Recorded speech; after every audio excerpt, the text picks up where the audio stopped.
¿Qué tal? Muchas gracias. Y muchas gracias por dejarme ser parte de esta jornada. Antes que nada, disculpa la voz que quizás sale un poco nasal, es que la semana pasada tuve una intervención y todavía no estoy del todo recuperado, pero bueno, espero que salga Ah, lo mejor no te posible. preocupes, que se entiende bien. ¿Se entiende? Bueno, mejor. Sí, sí. Eh, bueno, la idea de esta charla es contarles un poco la historia de nuestro laboratorio y también explicar un poco, bueno, el análisis que hacemos más frecuentemente y algunas consideraciones para hacerlo. Entonces, para arrancar, quería hablar un poco de cómo se gesta el laboratorio de bioinformática. Todo comienza con la adjudicación de los fondos del FONARSEC en 2014, pero en realidad se gesta previamente gracias a la doctora Linet Cherkov, que es la que tiene la visión de la unidad de genómica y la idea de la importancia de la genómica en la medicina. Entonces, gracias a ella se presenta al FONARSEC, se gana y se adjudican los fondos y comienza las licitaciones para la adquisición de equipamientos y la formación de recursos humanos. En 2016 ya se genera la unidad de genómica y se incorpora el equipo de secuenciación de Illumina MySeq. Ya en 2017 comienza el laboratorio de informática y comenzamos a realizar análisis de variantes germinales y todos los pipelines para desarrollos complementarios a esto. Y por último, en 2019, yo digo que se consolida el laboratorio de bioinformática porque ingresa la doctora Giovanna Schettino y ya con ella en el equipo pudimos dar respuesta no solo a variantes germinales, sino que variantes somáticas, variantes en el número de copias, análisis de genes de fusión, etcétera. Entonces, ¿cómo se compone la unidad de genómica? Está compuesta por 6 laboratorios. El laboratorio de genómica, que sería parte de Wet Lab y también de análisis de variantes. El laboratorio de microarrays, de secuenciación Sanger. El laboratorio de extracción centralizada de ácidos nucleicos. El de cultivos celulares. Y bueno, el laboratorio en el que trabajo yo, que es el laboratorio de informática, que somos Giovanna Schettino y yo. Entonces, ¿cuál es la importancia del laboratorio de informática y de la unidad de genómica? Nosotros decimos que somos un laboratorio facilitador porque damos respuesta tanto a proyectos asistenciales del hospital, como puede ser el diagnóstico por variantes germinales, como también a proyectos de investigación del hospital que tengan diferentes grupos de laboratorio. Entonces, ambos requerimientos se comunican con nosotros y nosotros tratamos de dar respuesta y solucionar los problemas o las inquietudes que todos tengan.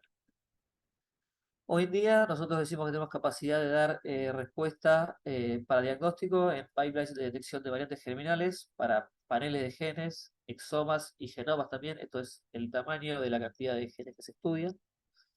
También tenemos pipelines para la detección de variantes somáticas, variantes en el genoma mitocondrial, detección de variantes en el número de copias, de fusiones y de deleciones en el ADN mitocondrial. Por otro lado, participamos en proyectos de investigación para detección de cambios en la metilación, identificación de ARN interferencia. Hacemos un poco de modelado, no como Marcelo, que lo tiene bastante más avanzado, pero bueno, tratamos de hacer modelado de estructuras proteicas y ver sus interacciones y ver cómo las variantes estarían afectadas por afectando a las proteínas. Y también hacemos estudios de transcriptómica, de RNA-seq y a veces también de microbioma. Nosotros también quería aclarar que el laboratorio de bioinformática de la unidad de genómica trabaja en conjunto con el laboratorio de bioinformática de la unidad de virología y en todos en conjunto damos respuestas para una cantidad de análisis superior. Entonces, ¿cuál es el trabajo que hacemos nosotros día a día y el estudio que más realizamos es el análisis de variantes germinales? Eh, Voy a decir brevemente cuál es el flujo de trabajo y después voy a dar consideraciones en otros dos tipos de análisis también. Entonces, para análisis de variantes germinales, esto es parecido a lo que presentó Marcelo. Primero llega un paciente y se atiende con un médico especialista, resulta candidato a ser estudiado por NGS, y una vez que se decide esto, entra a unidad de genómica, se extrae el ADN, se prepara las librerías de NGS, se coloca en el equipo y comienza la parte, una vez que termine el proceso de secuenciación, comienza nuestra parte, que es el procesamiento de datos, hasta llegar a un resultado final que se carga en una plataforma de análisis para que los diferentes laboratorios moleculares que están implicados en el caso puedan hacer la priorización de variantes y detectar las variantes relevantes que se las presente al experto de la patología y que informe el resultado, para que después el médico especialista atienda al paciente y dé una respuesta a la inquietud con la que llegó. Específicamente nuestra parte, nuestro análisis comienza con el resultado del MySeq, con el resultado del equipo de NGS, que siempre se da en formato de archivo FASTQ. Entonces ahí nosotros comenzamos el pipeline nuestro de análisis de variantes germinales, que es un pipeline realizado por nosotros, siguiendo varios lineamientos externos, que se divide en 5 pasos principalmente. Primero control de calidad, después preprocesado, alineamiento, llamado variantes y anotación. Voy a dar algunos detalles de cada paso y qué consideraciones hay que tener en cuenta. Todo comienza con el control de calidad, que es decir, lo que se trata acá es verificar cuán preciso fue o no el equipo al leer las bases del ADN del paciente. Lo que se hace aquí es tratar de evaluar la calidad de las bases a lo largo de las lecturas. Entonces lo que estamos viendo a la derecha son los gráficos de Phred Score de la calidad promedio de las bases a lo largo de la lectura. Lo que se trata de acá es identificar si las bases fueron leídas o no correctamente, porque lo que nosotros vamos a buscar en análisis de variantes germinales es las diferencias de nuestra muestra con respecto a un genoma de referencia, como con tomárselo antes. Entonces, para hacer esto es muy importante identificar qué variantes son del paciente y qué variantes son introducidas por artefactos del equipo de secuenciación. Esto puede conocerse debido a la calidad de la base con la que fue leída por el equipo. El equipo asigna una calidad a cada base con la precisión en que leyó esta base. Entonces, en base a la precisión con la que leyó, nosotros se promedia en cada posición y se ve cuál es el promedio de calidades en esa posición. Si esta calidad es baja, es decir, está por debajo de 25 aproximadamente, nosotros tratamos de recortar las lecturas y que no incluye estas bases. Si esta base está por encima de 25, entonces no recortamos nada y pasamos al próximo paso, que es el de preprocesado.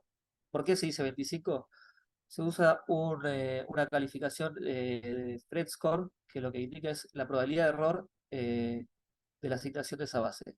Un Phred Score de 10 te dice que una base de cada 10 puede ser un error, un Phred Score de 20, una de 100, un Phred Score de 30, una de 1000.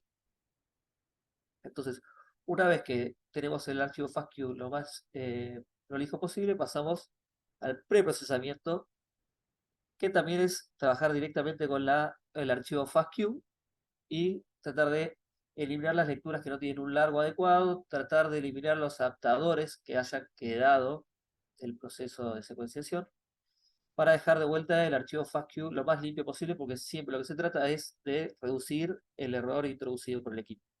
Entonces, una vez que tenemos el archivo FASTQ preprocesado, vamos a alinearlo. Acá voy a aprovechar a agradecer a Marcelo, que ya adelantó algunos conceptos de lo que hacemos nosotros.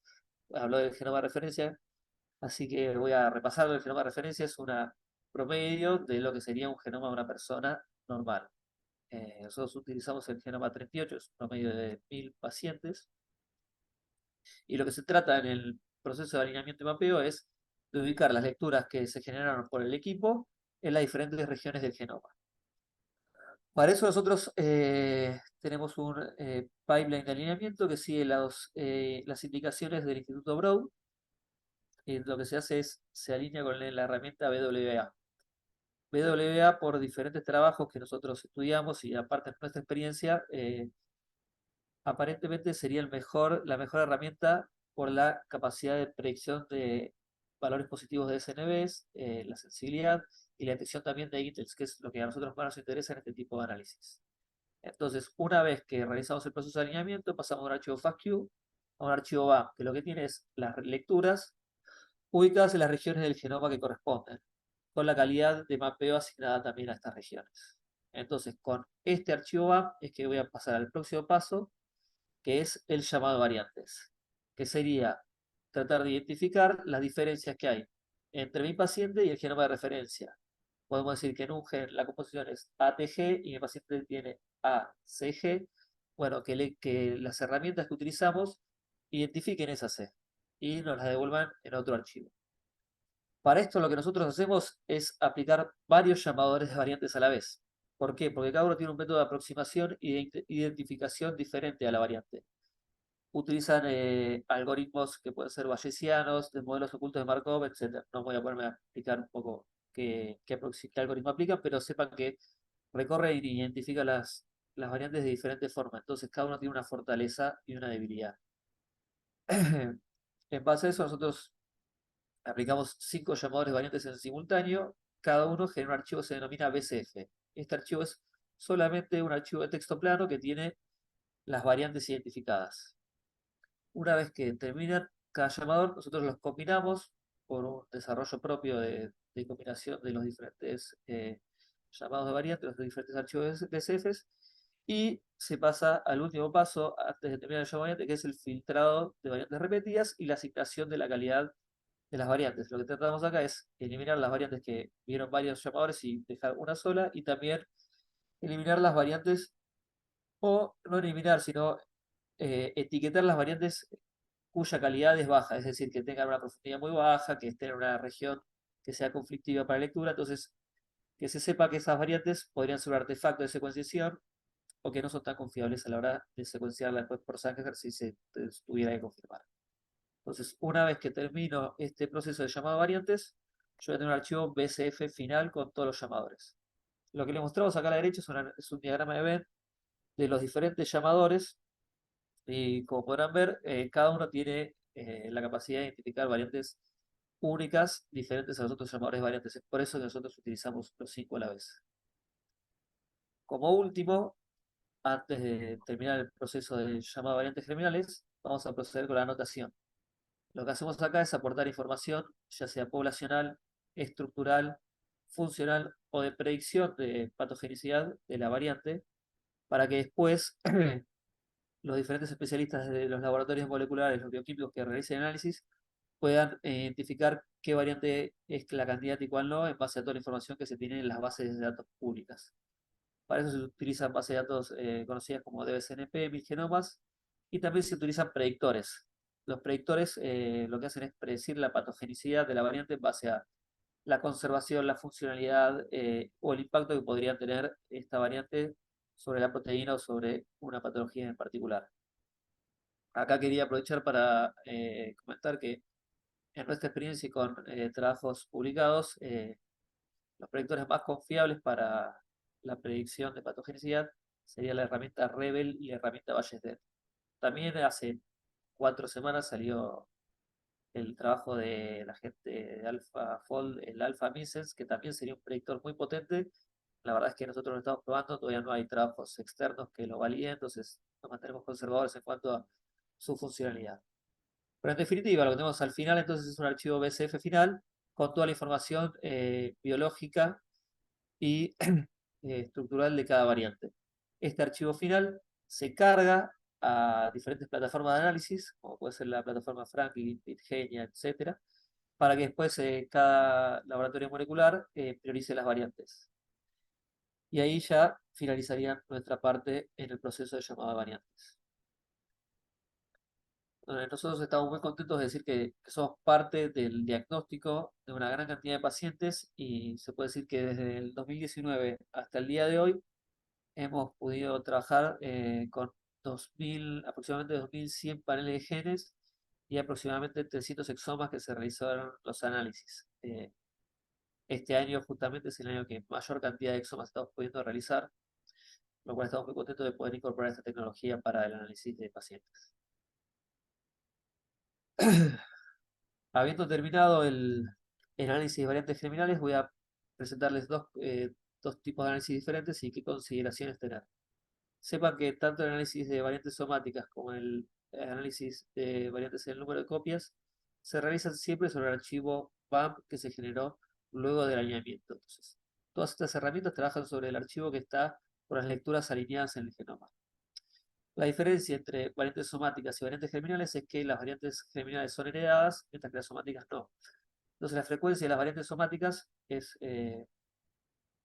puede ser bastante más inferior a la de las variantes germinales. Esto presenta una dificultad a la hora de analizarla, porque va a ser más difícil identificar qué variantes son reales y cuáles pueden ser artefactos introducidos por el equipo. Para reducir esta dificultad, lo que nosotros siempre pedimos, con poco éxito, es que se introduzca una muestra control del mismo paciente para poder identificar qué variantes son germinales y qué variantes son somáticas. Lo que se hace en este caso es, se toma una muestra tumoral y una muestra de un tejido periférico normal para tratar de compararlos. Lo que ven en el gráfico con el recuadro rojo y verde es la presencia de variantes germinales y somáticas utilizando el par. Entonces acá podemos identificar en el recuadro rojo una variante tumoral y una variante germinal que si no tuviera una muestra normal la estaríamos identificando como una variante más. Y también tenemos un gráfico de barras que demuestra la cantidad de variantes que tenemos cuando no se usa una muestra control en un exoma, que sería más o menos aproximadamente 50.000 muestras, y cuando tenemos una muestra control normal, esto es inferior a las 5.000 variantes. Entonces, a la hora de analizar y a la hora de tener certeza de lo que estoy viendo, es mucho más potente cuando se tiene una muestra normal para compararla. También es importante a la hora de realizar análisis de variantes somáticas tener los parámetros tumorales de pureza, heterogeneidad y ploidía para saber con qué tipo de segregación estoy trabajando. Es importante también saber que las herramientas de llamado de variantes somáticas son particulares para variantes somáticas y no son las mismas que para germinales. Y también es lo mismo con la notación. La clasificación, tanto de variantes germinales como variantes somáticas, se realiza según los criterios de clasificación de la ACMG, que es el American College of Medicine Genetics de Estados Unidos, los cuales tienen una serie de lineamientos que permiten asignar un score a diferentes parámetros para saber si una variante es probablemente patogénica o no. Esto es de esta forma para variantes germinales, mientras que para variantes somáticas tienen lineamientos particulares y no se utiliza esta clasificación de probablemente patogénica, sino que se separan en tires. Entonces también hay que tener en cuenta que la clasificación tiene un mecanismo diferente al de clasificación de variantes germinales en variantes somáticas. Por último, les voy a comentar un poco del análisis de variantes del número de copias. Estos serían variantes de segmentos más grandes que las variantes SNVs o GITNEBs, es decir, variantes del tamaño de un exoma, por ejemplo, o más. Por exoma no, perdón, un exoma es enorme. No, de un exón. De un exón. Lo que se hace acá es, se compara la cantidad de lecturas que cubren una región con pacientes control. Entonces, justamente es muy necesario tener muestras control contra las cuales comparar cómo son leídas las diferentes regiones. En base a esta comparación es que se realizan aproximaciones probabilísticas para determinar si esta diferencia que hay con con las muestras control es una deleción o una duplicación, o están los parámetros normales. Justamente hay que tener en cuenta que es una aproximación probabilística, este no es un método de referencia, siempre se tiene que confirmar, y es muy difícil predecir el punto de ruptura porque generalmente los puntos de ruptura se encuentran en regiones sincrónicas profundas y debería estar cubriéndolo eh, con con las lecturas que yo estuviera generando. Si estoy trabajando con un exoma o paneles de genes, generalmente no trabajo con regiones sincrónicas, entonces es muy difícil que justo caiga en las regiones con las que yo estoy trabajando, por lo cual me lo voy a perder.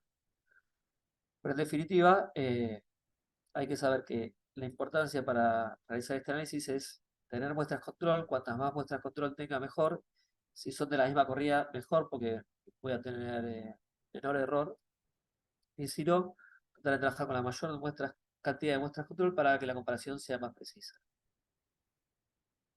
Siempre cuando se termina cualquier tipo de análisis de este tipo, nosotros les pedimos y recomendamos que se verifiquen las métricas del proceso. ¿Que son las métricas? La calidad y la calidad con que fue leída la muestra. Para esto tenemos que saber la cantidad de lecturas que se generaron, cuántas lecturas fueron las regiones buscadas y cuántas no, cuántas están en las regiones off target, cuál fue la cobertura de las regiones que tratamos de buscar, es decir, si un gen está leído completamente o no, y la profundidad, es decir, cuántas veces se leyó cada región. Con estos parámetros uno puede saber si lo que está analizando es correcto o no, si se está perdiendo algo o no, y sobre todo a la hora de tener resultados negativos, saber si esto es porque no hay variantes en las regiones observadas o porque necesita un reanálisis de la muestra y que se vuelva a correr por el equipo de NGS. Para esto nosotros tenemos una plataforma propia, pero todas las herramientas presentadas generan reportes de métricas de calidad de la lectura. Me olvidé de aclarar que todas las herramientas que presenté antes y todas las que componen el pipeline son herramientas de software libre, así que cualquiera puede acceder a ellas. ¿Y cuáles fueron nuestros aprendizajes en todo este proceso desde que arrancamos hasta hoy en día? Es muy importante generar validación de las herramientas y de los pipelines desarrollados. En este proceso nosotros utilizamos las muestras del consorcio GIAP para ver si lo que estamos haciendo o no tenía sentido. Pero de donde vinieron la mayor parte de los aprendizajes y la mayor enseñanza para nosotros es de la comunicación con las áreas relacionadas. Los diferentes laboratorios moleculares que trabajaban con nosotros y nos iban explicando cuáles eran sus requerimientos, qué necesitaban, qué estaban buscando, qué no estábamos viendo. Entonces, decimos que para que un laboratorio de informática tenga más éxito y sea más provechoso para el resto de las áreas, es muy importante estar en permanente contacto y permanente intercambio con los diferentes laboratorios. También es muy importante vincularse con profesionales del área y participar en eventos relacionados como este, porque uno se entera si los análisis que está realizando tienen o no concordancia con los que realizan otros, tratar de consultar y hablar con diferentes profesionales para ver si lo que uno está haciendo va en el mismo. Hoy mostraron el análisis de proteínas estructurales, que fue muy valioso, y también el análisis de procesamiento de lenguaje de NLP, que también probablemente lo contactemos dentro de poco. Así que, sin más, les quería agradecer de vuelta, les pido disculpas por la voz y espero hayan disfrutado de la charla.